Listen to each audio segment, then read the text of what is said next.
Hi friends, நான் உங்கள் பின்சி. நம்ம இன்னைக்கு சட்டி பத்திரி எப்படி பண்றதுன்னு பார்க்க போறோம். அதுக்கு முன்னாடி எங்க சேனலை சப்ஸ்கிரைப் பண்ணாதவங்க சப்ஸ்கிரைப் பண்ணுங்க. அதுக்கு பக்கத்துல இருக்கிற பெல் ஐகானை கிளிக் பண்ணுங்க. சட்டி பத்திரி செய்வதற்கு தேவையான பொருட்கள் நம்ம இப்ப பார்க்க போறோம். முதல்ல தேங்காய் 1 கப் எடுத்து வச்சிருக்கேன். அப்புறமா கேஷ்யூ நட் 50 கிராம், 8 முட்டை எடுத்து வச்சிருக்கேன். அதுல இப்போ 5 முட்டை இதல சேர்த்திருக்கேன். 3 முட்டை தனியா எடுத்து வச்சிருக்கேன். அப்புறமா கொஞ்சம் வெள்ளை சர்க்கரை, 150 கிராம் மைதா, கொஞ்சமா நெய் எடுத்து வச்சிருக்கேன். அப்புறமா 50 கிராம் உலர் திராட்சை எடுத்து வச்சிருக்கேன். அப்புறம் கொஞ்சம் பொடி ஏலக்காய் எடுத்து வச்சிருக்கேன். அப்புறமா 1 கப் பால் எடுத்து வச்சிருக்கேன். முதல்ல ஃபோர்க் வச்சு நம்ம முட்டையை பீட் பண்ணி எடுத்துக்க போறோம். முட்டையை பீட் பண்ணி எடுத்ததுக்கு அப்புறமா கொஞ்சமா ஏலக்காய் தூள் போட்டுக்கோங்க. அதுக்கு அப்புறமா 5 ஸ்பூன் வெள்ளை சர்க்கரை எடுத்து போட்டுக்கோங்க. சுகர் கம்மியா போதும் உள்ளவங்க கம்மியா போட்டுக்கோங்க. அப்புறமா பீட் பண்ணி எடுத்துக்கோங்க. நல்லா சர்க்கரை நல்லா கரையணும். அதுக்கு நல்லா பீட் பண்ணி எடுத்துக்கோங்க. முதல்ல 2 டீஸ்பூன் நெய் ஊத்திக்கோங்க.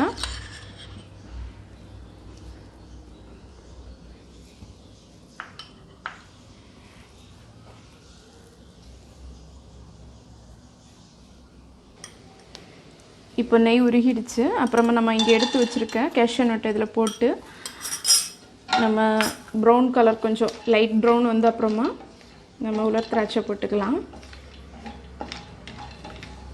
இது கொஞ்சம் ப்ரௌனிஷ் கலர் ஆயிடுச்சு. இப்போ நம்ம உலர் திராட்சை போட போகிறோம்.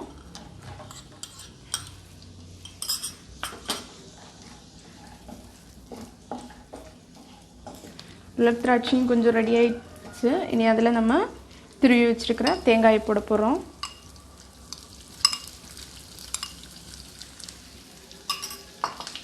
இது பொன்னிறத்துக்கு வந்துடுச்சு. இப்போ நம்ம பீட் பண்ணி வச்சிருக்கிற முட்டையை இதில் சேர்க்க போகிறோம்.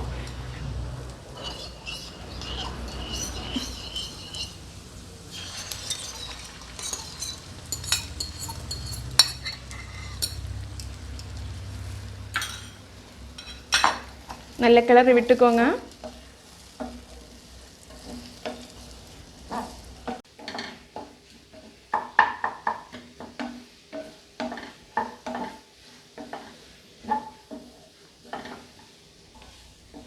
ஆல்மோஸ்ட் இப்போ ரெடி ஆயிடுச்சு. நம்ம இனி தீ ஆஃப் பண்ணிவிட்டு இதை மாற்றி வைக்க போகிறோம். நம்ம எடுத்து வச்சுருந்த 150 கிராம் மைதா மாவில் நான் இப்போ ஒரு முட்டையை எடுத்து விட போகிறேன்.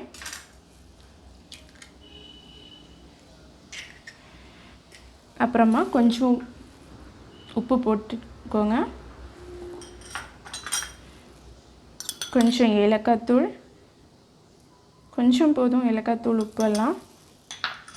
அப்புறமா 3 ஸ்பூன் சர்க்கரை போட்டுக்க போகிறோம்.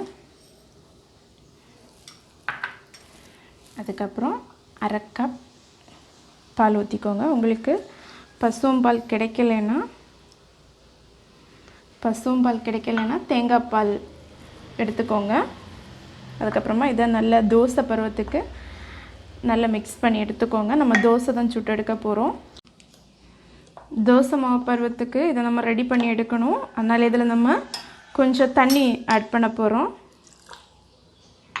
உங்களுக்கு எவ்வளோ தேவைப்படுதோ அவ்வளோ தண்ணி ஆட் பண்ணிக்கோங்க. நம்ம தோசை மாவுக்கு கரெக்டாக வரணும் தோசை சுடுறதுக்கு. இல்லை நீங்கள் சப்பாத்தி சுடுறதா இருந்தாலும் சப்பாத்தி பண்ணியும் இதை பண்ணிக்கலாம்.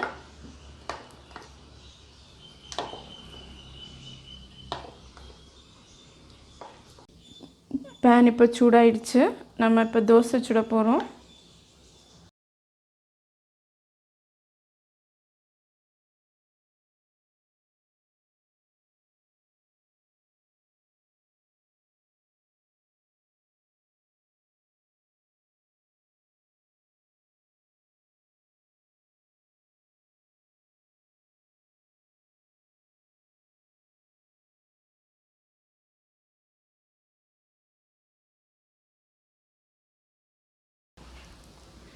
தோசை நைஸாக பண்ணிக்கோங்க.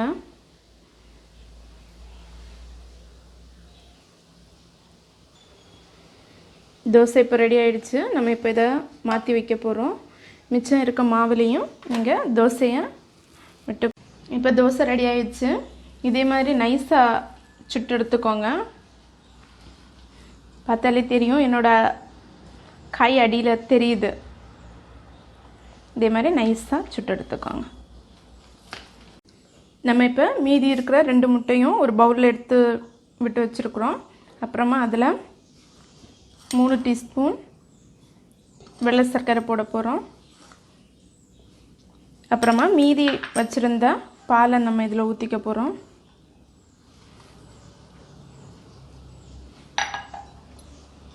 ஊற்றி நல்லா பீட் பண்ணி எடுத்துக்கோங்க. ஒரு விரிஞ்ச பாத்திரத்தில் எடுத்துக்கோங்க, ஏன்னா இதை நம்ம தோசையில் முக்கி எடுக்கணும்.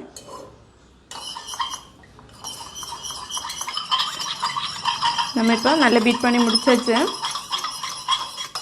ஒரு பேன் எடுத்துக்கோங்க, அதில் கொஞ்சம் நெய் தடவிக்கோங்க, எல்லா சைடும் வர்றது மாதிரி.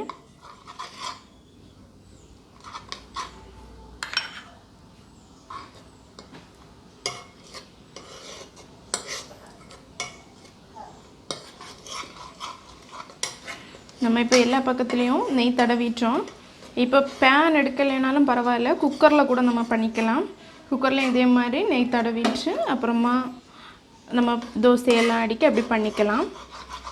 முதல்ல நம்ம இப்போ தோசையை எடுத்து முட்டையில் முக்கி எடுத்துக்கோங்க.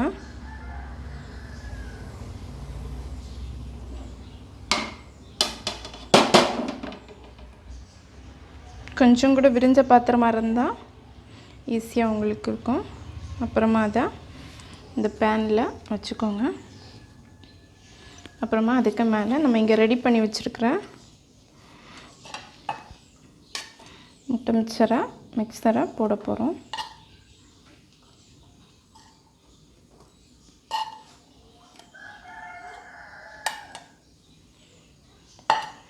அதே மாதிரி நீங்கள் எல்லா தோசைகளையும் இதே மாதிரி முட்டையில் முக்கிட்டு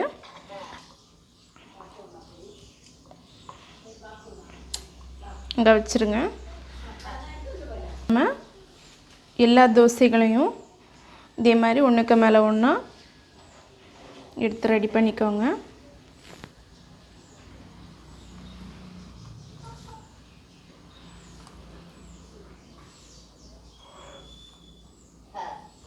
நம்ம இப்போ எல்லாத்தையும் அடிக்க முடிச்சிட்டோம். இனி மீதி இருக்கிற இந்த எக்கு இதில் வீற்ற போகிறோம்.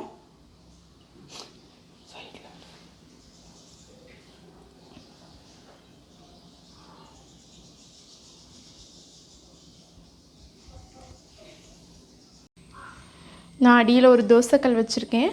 நீங்கள் வேணால் ஒரு தட்டு கூட வச்சுக்கலாம். அதுக்கு மேலே பேனை வச்சு லோ ஃப்ளேமில் தீய வச்சுருக்கிறேன். அது என்ன நல்லா கவர் பண்ணி வச்சுக்கோங்க. இது 1/2 மணி நேரம் லோ ஃப்ளேம்லேயே வேகட்டும். சட்டி பத்திரி இப்போது ரெடி ஆகிடுச்சு, ஆல்மோஸ்ட் ரெடி ஆகிடுச்சு. இனி இதை திருப்பி போடணும். அதுக்காக தோசைக்கல்லில் நெய் தடவி நம்ம திருப்பி போட்டுக்க போகிறோம்.